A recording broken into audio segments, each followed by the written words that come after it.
Hello students, myself Dr. Rushikesh Ved, one of the highest degree holder of Gujarat and director of Pratima Education as well as TEDx speaker. अभी जो question समझाने जा रहा हूं वैसा question exam में पूछे जाने की पॉसिबिलिटी 500% है। और जब भी मैंने 500% बोला मैं कभी गलत नहीं हुआ हूं, तो ये आंसर पूरा आपको समझना है और एग्जाम में आपको काफी बेनिफिट मिलेगा, इसका डेफिनेटली मिलेगा। यानी ये क्वेश्चन काफी इजी तरीके से मैंने समझा है। तो अब ये क्वेश्चन स्टार्ट करते हैं। क्वेश्चन नंबर 5 जो हमारी सीरीज चल रही है सेल ऑफ गुड्स की, उसमें difference between sale and agreement to sale. तो सेल आप समझ चुके होंगे, मैंने पहले समझाया हुआ है। When seller transfer the ownership of the goods to the buyer against price is called sales, but when seller transfer the ownership of the goods in near future और after fulfilling certain condition against price is called agreement to sale. यानी इसमें क्या है, certain condition as well as future में जो agreement यानी fulfil होने वाला है उसके कारण ये बन जाता है सेल ऑफ एग्रीमेंट। अब सेल का एग्जांपल है a sale the car to be at ₹5,000। तो उसको सामने कार मिल गई, उसने पैसे दे दिए, वो सेल का एग्रीमेंट हुआ। But a book the car और उसको कार मिलने वाली है फ्यूचर में 8 महीने बाद, 10 महीने बाद, तो वो एग्रीमेंट हुआ। वो जो एग्रीमेंट किया गया वो हुआ सेल का एग्रीमेंट टू सेल हुआ। यानी वो कॉन्ट्रैक्ट ऑफ सेल कब फुलफिल होगा, जब वो कार पोजीशन उसको ओनरशिप मिल जाएगी, तब तक ये क्या बोला जाएगा, एग्रीमेंट टू सेल। तो दोनों का एग्जांपल मैंने समझाया कार के हिसाब से कि अब भी कार ले लो, वो सेल हो गया, फ्यूचर में कार मिलेगी, वो एग्रीमेंट टू सेल हो गया। अब डिफरेंस ये बहुत इंपॉर्टेंट है। Transfer the ownership from seller to the buyer exchange for money. Transfer of ownership from the seller to buyer at a later date, simple language में बताया। अब नेचर, ये इमीडिएट ट्रांसफर ऑफ ओनरशिप, यानी इसमें ownership तुरंत transfer हो जाएगी, जबकि यहां पे promise to transfer ownership later after fulfilling certain condition, जैसे मैंने अभी बताया डेफिनेशन में, वही चीज यहां पे है।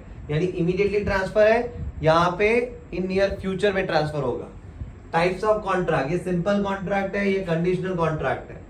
देन आप लोग यहाँ पे एग्जीक्यूशन में भी लिख सकते हो कि ये प्रेजेंट कॉन्ट्रैक्ट है, ये फ्यूचर कॉन्ट्रैक्ट है, ये भी आप लिख सकते हो। यहाँ पे पॉइंट लिखना है तो आपको आगे कि it is called present contract, it is called future contract. Title, the title is transferred to buyer with the execution.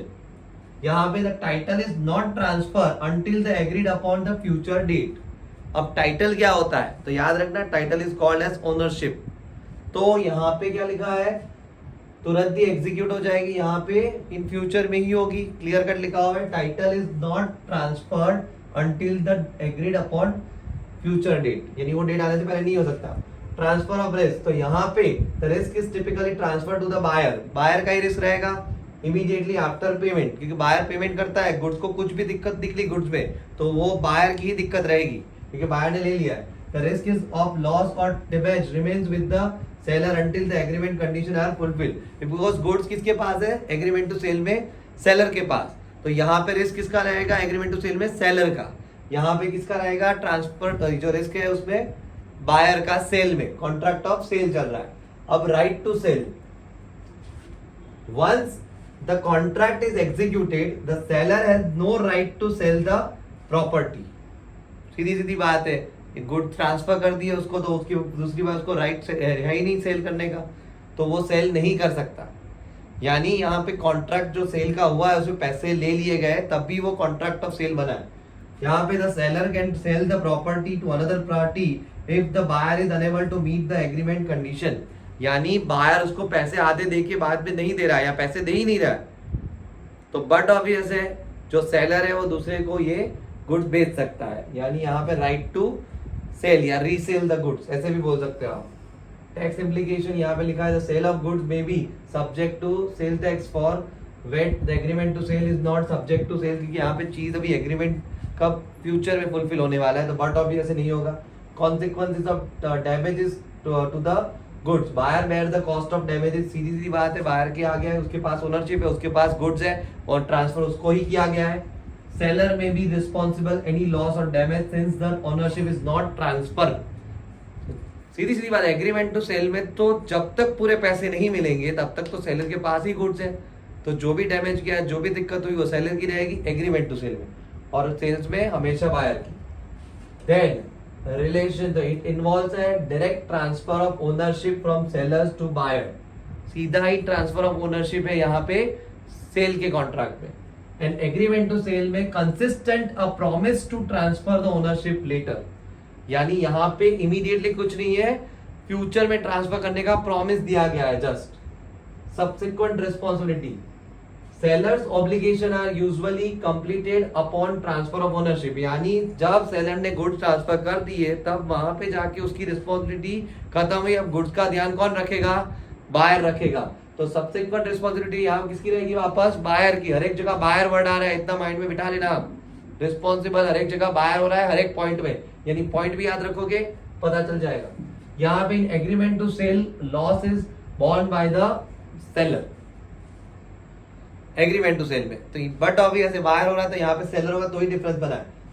Statutory law includes various status including the Indian Contract Act 1972 and Transfer of Property Act 1882 and Sale of Goods Act 1930। यहाँ पे ये सारे contract में cell का जो applicability है, contract of sale, वो रहेगा, बिकॉज कॉन्ट्रैक्ट एक्ट लगेगा, transfer of property act, goods, ये जो समझो आपके भी प्रॉपर्टीज जो है, property act and sale of goods act दोनों होके सेल के कॉन्ट्रैक्ट में लग सकते हैं। बिकॉज सेल किसको बोलते हैं? मैंने अगर किसी के पास से मकान लिया तो आता है प्रॉपर्टी एक्ट में, बट लिया तब तो उसने मुझे सेल किया था sorry. In agreement to sell, sales mainly a subject of sale of goods act only, क्योंकि उसमें तो सीधी सीधी बात है कि जो फ्यूचर में गुड्स है मिलेंगे, एग्रीमेंट टू सेल होगा तो वही सेल ऑफ गुड्स एक्ट में ही वो आ पाएगा। यहाँ पे तो मैंने क्लियर कट अभी समझा दिया है आपको सेल क्या है। Example, a sold a car to be against payment of 10 lakh, अभी मैंने समझाया। Ready to pay booking amount of upcoming car, मैंने पहले ही आपको एग्जांपल समझा दिया था कि अब भी कार लेता है, पैसे दे रहा है, सेल। अब भी बुकिंग करवा रहा है, फ्यूचर में कार मिलेगी, एग्रीमेंट टू सेल। सिंपल, आपको ये एग्जांपल लिखना है अपने आप। Implement, sale is executed contract, ये है एग्जीक्यूटरी कॉन्ट्रैक्ट, यानी फ्यूचर में होने वाला कॉन्ट्रैक्ट। तो ये पूरा डिफरेंस जो है बहुत शांति से आप अगर वीडियो देखते देखते कान में आप जो है ईयरफोन बना के ये सुन रहे हो तो आपको डेफिनेटली ये पूरा आंसर याद रह जाएगा। All the best friend, thank you.